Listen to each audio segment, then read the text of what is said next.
माननीय प्रधानमंत्री जी ने केंद्र सरकार के सभी कर्मचारियों के लिए 8th सेंट्रल पे कमीशन को मंजूरी दे दी है।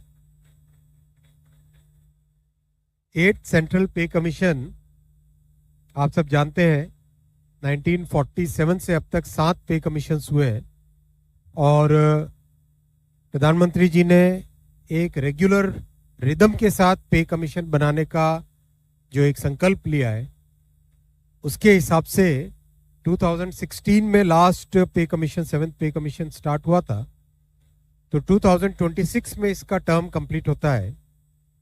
उससे वेल बिफोर 2025 में 8th पे कमीशन स्टैब्लिश करने से सफिशिएंट टाइम मिलेगा so that the recommendations can be received well before the completion of the period of 7th पे कमीशन।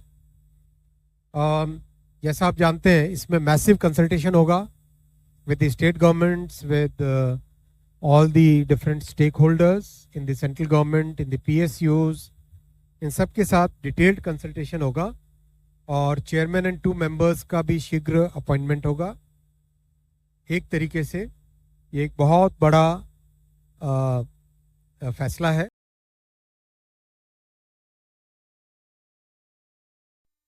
हेलो दोस्तों, कैसे हैं आप सभी लोग। वेलकम है, स्वागत है आप सभी का हमारे यूट्यूब चैनल में। पेंशनर्स, फैमिली पेंशनर्स और कर्मचारियों के लिए मैं यहाँ 5 बड़ी खबरें लेकर आया हूँ। 5 बड़े इन्फॉर्मेशन और 5 बड़े अपडेट्स होंगे जिनको जानना आप सभी को बहुत इंपॉर्टेंट है और साथ ही साथ आप सभी के लिए और भी कई सारी खबरें होंगी। पहले बड़ी खबर है आप सभी के लिए, कर्मचारियों और पेंशनर्स और फैमिली पेंशनर्स के 8वें वेतन आयोग पर थोड़ी सी मैं डिस्कशन करने वाला हूँ।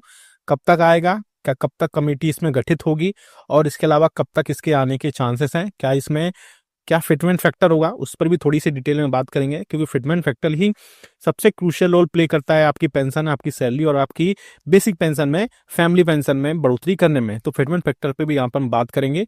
साथ ही साथ एक ऑफिशियल गवर्नमेंट की तरफ से और भी कई सारी चीजें हैं, उस पर भी हम 8वें वेतन आयोग पर यहाँ पर हम बात करेंगे। संसद के टाइम पर इसमें कई सारी चीजों पर लोकसभा और राज्यसभा में कुछ क्वेश्चंस रेस किए गए थे, उनके आंसर्स भी आए, उन पर भी हम यहाँ पर बात करेंगे। दूसरी बड़ी खबर आ रही है आपके 18 माह के डीए एरियर्स को लेकर के। जी हाँ दोस्तों, 18 माह के एरियर्स का जो लीव इनकेसमेंट्स है और उसके ग्रेचुटी को लेकर के बहुत सारे पेंशनर्स के खाते में अब एरियर की राशि अब खातों में आने लगी है, उसके रिगार्डिंग में यहाँ पर हम बात करेंगे। साथ ही साथ उसमें 21, 24 और 28% के हिसाब से एरियर्स आपके खातों में अब पहुंचाया जा रहा है 18 माह के एरियर्स का, उस पर भी हम यहाँ पर डिटेल में बात करेंगे।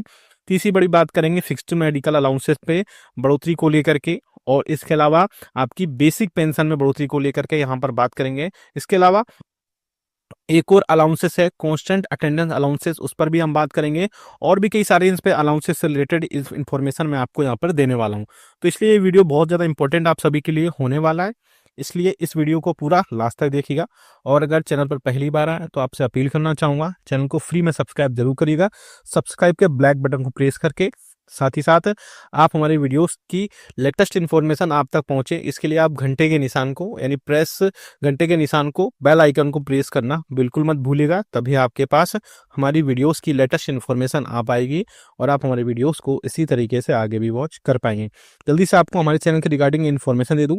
बहुत सारे पेंशनर्स ऐसे हैं जो डायरेक्टली हमसे जुड़ना चाहते हैं, तो ऐसे पेंशनर्स के लिए बता दूँ कि आप जुड़ सकते हैं डायरेक्टली। आपको करना है क्या, आप सामने देख सकते हैं स्क्रीन पर, सब्सक्राइब करिए, उसके बाद राइट साइड में आप ज्वाइन बटन है उस पर क्लिक करके वहां से मात्र 29 रुपए का पेमेंट करके आप हमसे सामने देख सकते हैं कैसे ज्वाइन करना है। ज्वाइन करके आप 29 रुपए पेमेंट करके आपके जो भी आपके पेंशनरी बेनिफिट से रिलेटेड आपके जो भी डाउट हैं, समस्याएं, आपका उनका समाधान, उनका सॉल्यूशन विद इन 15 मिनट के अंदर कर दिया जाएगा। तो आप देख सकते हैं हमारे चैनल पर बहुत सारे पेंशनर्स जुड़ चुके हैं और जुड़ते ही जा रहे हैं, तो आप भी हमें ज्वाइन कर सकते हैं।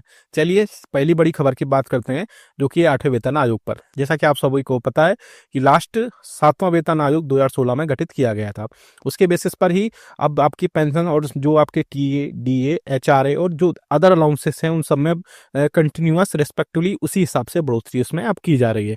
अब बात करते हैं उसी के बेसिस पर 8वां वेतन आयोग। तो 8वां वेतन आयोग आपको पता है कि एक पे कमीशन है, लगभग 10 साल में एक पे कमीशन आता है। तो अब जो 8वां वेतन आयोग की डेट है वो 1 जनवरी 2026 होने चाहिए, लेकिन गवर्नमेंट बहुत सारे क्वेश्चंस लोकसभा और राज्यसभा में रेस किए गए थे, लेकिन गवर्नमेंट ने बोला था कि अभी 8वां वेतन आयोग का जो उसके उनके यहाँ पर अभी प्रस्तावित नहीं है। लेकिन इसका मतलब ये नहीं है, बहुत सारे लोग ये बोल रहे थे कि 8वां वेतन आयोग आएगा ही नहीं। तो मैं आपको बता दूं, गवर्नमेंट ने कभी नहीं बोला कि 8वां वेतन आयोग नहीं आएगा। उन्होंने बस ये आंसर दिया है कि अभी 8वां वेतन आयोग प्रस्तावित नहीं है उनके पास में, लेकिन आगे आने वाले दिनों में जो होगा उस पर वो कुछ नहीं उसमें क्लियर किया गया है। तो आगे आने वाले दिनों में मुझे जो लगता है, और भी मीडिया चैनल्स में भी ये चीजें आ रही हैं कि आगे आने वाले दिनों में आपका 8वां वेतन आयोग आपको देखने को मिलेगा या मिल सकता है, क्योंकि 8वां वेतन आयोग अभी कभी काफी समय, अब 2024 एंडिंग पर है, 2025 स्टार्ट होने वाला है। तो मोस्ट प्रोबेबली चांसेस है 2025 में बजट सेशन के आसपास 8वां वेतन आयोग को लेकर के उसमें चर्चा वहां पर डिस्कशन हो और उसके रिगार्डिंग एक कमेटी बनाई जाए। और जो कमेटी बनेगी वो अपने रिकमेंडेशंस जो भी होंगे उसमें कर्मचारियों और पेंशनर्स के उसमें कई सारे बेसिस होंगे, कई कॉस्ट ऑफ लिविंग के ऊपर हो सकती है, और भी कई सारी चीजों पर 8वां वेतन आयोग बनाया जा सकता है, और उसमें 8वें वेतन आयोग के बेसिस पर ही फिर सारी चीजें उसमें ऐड होंगी। तो 8वें वेतन आयोग के अलावा उसमें फिटमेंट फैक्टर एक क्रूशियल रोल प्ले करेगा। 7वें वेतन आयोग में फिटमेंट फैक्टर था वो 2.57 था, लेकिन बहुत सारे लोग बोल रहे थे कि 8वें वेतन आयोग में फिटमेंट फैक्टर होगा वो 3.68 होगा। तो मैं आपको बता दूं, 8वां वेतन आयोग में फिटमेंट फैक्टर 3.68 होने के बहुत कम चांसेस हैं। इसमें फिटमेंट फैक्टर 2 के आसपास या एक आंकड़ा निकाला गया था बहुत सारे मीडिया हाउसेस के द्वारा, जिसमें सूत्रों की तरफ से जो खबर आ रही थी उसमें बोला गया था कि फिटमेंट फैक्टर 1.92 हो सकता है। तो जी हाँ दोस्तों, 1.92 हो सकता है, जिससे कर्मचारियों की जो बेसिक सैलरी है 18,000 रुपए से बढ़कर के 35,000 रुपए तक पहुंच सकती है। साथ ही साथ उनके जो अदर अलाउंसेस होंगे वो सभी उसमें ऐड होंगे।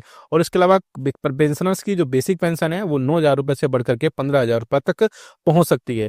तो अगर फिटमेंट फैक्टर 1.92 होता है तो ये भी एक अच्छा फिटमेंट फैक्टर है।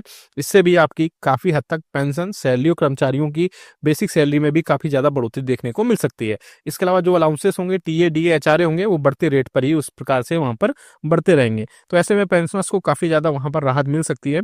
आप भी हमें कमेंट करके बताएगा कि आपके हिसाब से जो है आपकी फिटमेंट फैक्टर की कितने की बढ़ोतरी की जाए जिससे आपके सारे खर्चे पूरे हो सकें, या एक प्रकार से आपके फिटमेंट फैक्टर कितने होने चाहिए, या क्या 3.68 गुना होना चाहिए, या 1.92 होना चाहिए, या बहुत सारे लोग 2.50 भी बोल रहे थे वो होना चाहिए। तो आप हमें कमेंट करके आपके हिसाब से जरूर बताएगा।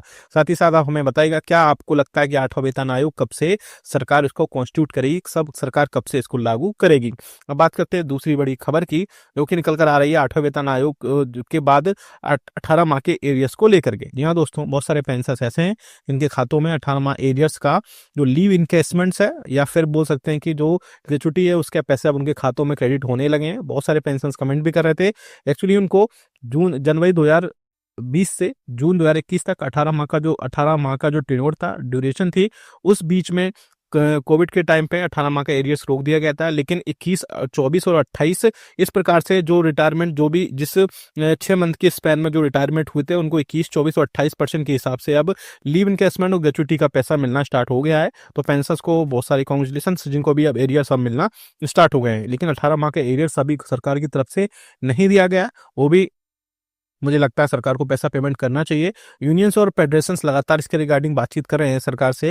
हो सकता है आने वाले दिनों में 18 माह के एरियर्स पर भी कुछ न कुछ एक पॉजिटिव आउटकम निकल कर आए, जिसमें यूनियंस ने सरकार से रिक्वेस्ट की थी कि अब इकोनॉमिक ग्रोथ काफी अच्छी हो गई है और इकोनॉमिक सिचुएशन काफी अच्छी हो गई है, तो इसके चलते पेंशनर्स को, कर्मचारियों को और फैमिली पेंशनर्स को 18 माह का एरियर्स उनको प्रोवाइड कराना चाहिए। आप भी जितना हो सके इस वीडियो को लाइक करिए, शेयर करिए, और आप भी कमेंट करके बताइएगा कि 18 माह का एरियर्स आपको मिलना चाहिए या नहीं मिलना चाहिए। अगर आपको लगता है मिलना चाहिए तो कमेंट बॉक्स में यस लिखिएगा, और लगता है नहीं मिलना चाहिए तो कमेंट बॉक्स में नो लिखिएगा। इसके अलावा उसमें सरकार से यह भी बोला गया था, गवर्नमेंट से यह भी बोला गया था कि आप अगर पेमेंट जो है, एरियर्स जो है एक बार में अगर प्रोवाइड नहीं करा सकते हैं तो आप अलग अलग जो इंस्टॉलमेंट में 4 से 5 या 3 से 4 अलग अलग इंस्टॉलमेंट में 18 माह का एरियर्स आप प्रोवाइड करा सकते हैं। लेकिन आगे आने वाले उस टाइम पे गवर्नमेंट ने क्लियरली मना कर दिया था कि 18 माह का एरियर्स नहीं मिलेगा। लेकिन अब आगे आने वाले दिनों में एक इसमें कैबिनेट बैठक हो सकती है, जिसमें कर्मचारियों, पेंशनर्स और फैमिली पेंशनर्स के अधिकारी, कर्मचारी और मिनिस्ट्री ऑफ फाइनेंस के डिपार्टमेंट ऑफ एक्सपेंडिचर के अधिकारी इसमें बैठ सकते हैं, और कैबिनेट सेक्रेटरी की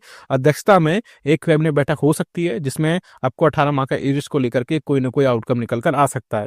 इसके अलावा और भी कई सारे उसमें इश्यूज होंगे, जिसमें चाहे पेंशनर्स के ओपीएस को लेकर को और भी कई सारी चीज़ें होंगी जिसमें 8वें वेतन आयोग को कॉन्स्टिट्यूट करने की बात की जाए। और इसके अलावा बहुत सारी कर्मचारियों पेंशनर्स की बहुत सारी यूनियंस की मांग है उसमें, वो भी उनमें रखी जा सकती हैं। हालांकि टाइम टू टाइम ये सब चीज़ें होती रहती हैं। इसके अलावा फीस मेडिकल अलाउंसेस की बात करें, जो कि आपको पता है, मैं पहले भी बता चुका